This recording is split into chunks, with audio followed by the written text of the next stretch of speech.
Hello, this is Chantel, your therapist, and today we are here to talk about cognitive distortions. So the first thing that I want to talk about is what cognitive distortions are.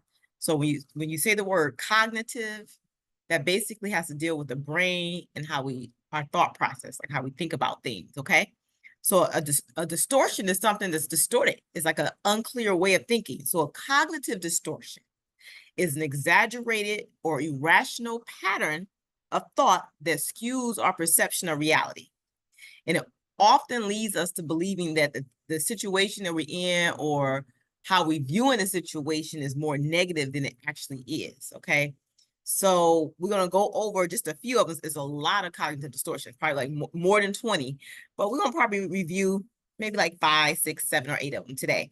And the reason why this is important is because if you suffer from depression or anxiety or even other types of mental disorders, most times what's coming into play in your thought process is one of these cognitive distortions, okay? Is a way of viewing the world, but in a negative way.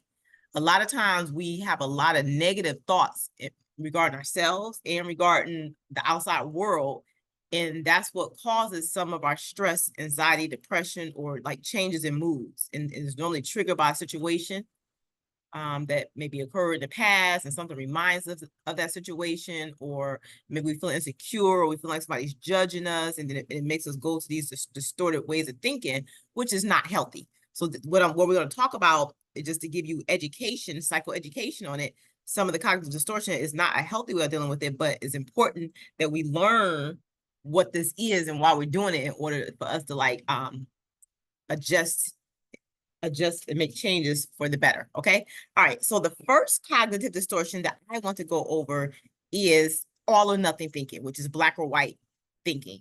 And this is basically when there's no middle ground. It's either all the way this way or all the way that way. There's no, it's either right or it's wrong. It's no like gray area. And with this, it's like too militant, it's too strict, and it makes us have to put something in one category or the other, or it's not relevant. But it's most times in life, all the stuff that's relevant is the stuff that's in the middle between what people think is right and wrong, because it is a lot of different factors that go into what's considered right and wrong. You know what I'm saying? Like, about whose standards, whose values. You know what I'm saying? We all come from different upbringings, different families, different ways of viewing the world. So what one person might think is wrong, another person might not. So it just depends. So it's really no black or white thinking.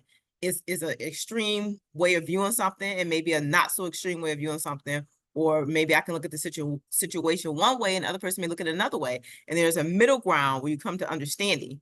That's the gray area. That's the area the gray area is the area that we working through counseling. It's no black or white. It's not right or wrong. It's like, let's have a discussion about it. Let's understand where this is coming from. And let's try to like adjust to all parties or adjust even to your own thinking so that you can have a better, I don't know, calmer mindset in regards to how to handle a situation. So all or nothing thinking is a cognitive distortion. It's black or white. It's when people say it's either right or wrong. It's either this way or that way. It's too rigid and there's not enough fluidity in this way of thinking. Okay. All right. The next is catastrophizing. And that's basically where you expect the worst possible outcome in the situation, or you decide that whatever's going to happen is going to be a disaster. And then your worries become escalated, and then that becomes exaggerated. That happens a lot when you have anxiety. Okay. An example that they give on this card is, if I don't pass this test, I'll never succeed in life, which is most likely not true. You don't pass the test, you could take it over again, or you can just do better on the next test, or complete more assignments to get the work done. So that's catastrophizing. Like, oh my God, you think about the worst possible scenario and you think that the outcome is going to be horrible, and this is never going to work out right. Okay, so the whole point in us talking about this cognitive distortion is when you notice that you're doing that, I need you to identify and label the distortion that you're using. If you have kids in your classroom that are on the no-go list, the next cognitive distortion is overgeneralizing. And that's when you basically drawing broad conclusions based on limited evidence. So you don't have much to support what you're saying, but you make it a big conclusion based on what you think you know. Okay, and most times one singular situation, one singular stance. So it's very limited, it's very subjective, very based on like how you feel it in the moment and making big decisions about without enough evidence to support what you're generalizing, okay? So an example, I had an awkward interaction with someone on the train. I'm always so awkward. So you have one situation where maybe it was awkward and then you think that you're always that way. No, that's overgeneralizing. You don't have enough information to make a statement like that at this point. So that's a cognitive distortion when you overgeneralize. And most time it's directed towards yourself. You know, I'm always awkward. You know, I'm not a social person because every time I go to a party, this happens. And maybe one time that happened, but you think that's every time.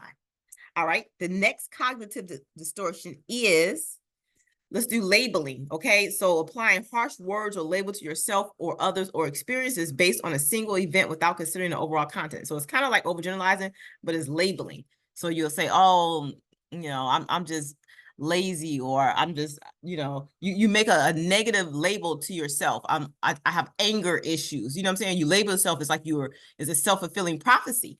So they try not to do that. Try not to give a harsh word that negatively describes you or other people, because it's like you try to fulfill that prophecy as far as what that label is saying, okay? So that's a cognitive distortion.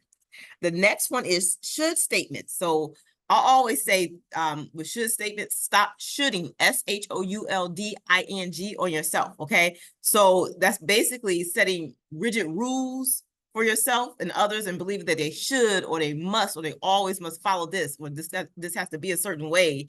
And a lot of times when you make these rules up, it's not realistic, and it brings a feeling of guilt, shame, or anger with it, because a lot of times it's in the past, like, oh, I should have did this, or oh, I must do this, I have to do this. You know what I'm saying? You set this expectation, and most likely it's not realistic. And then as a result, if it don't follow through how you think it should fall through, then you'll have feelings of guilt, aim, and shame,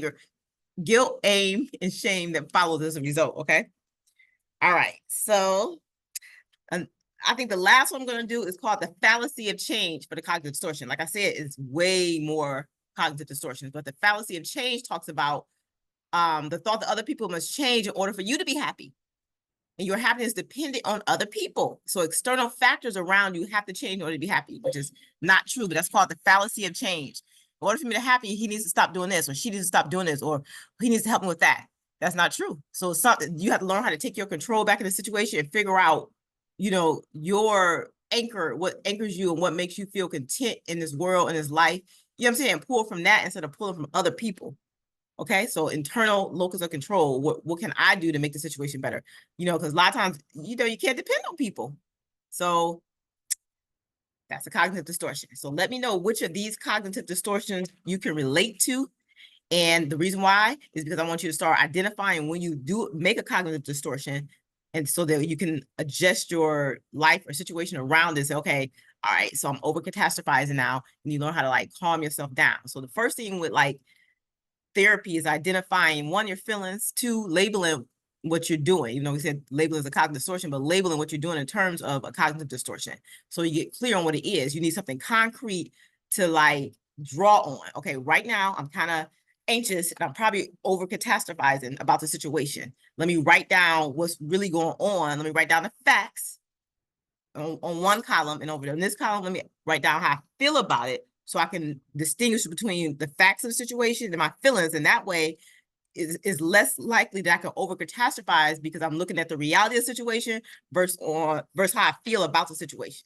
Okay. So if I separate the two, then I have more play to kind of ask questions and logic myself through it, instead of making it based on how I feel, which is subjective.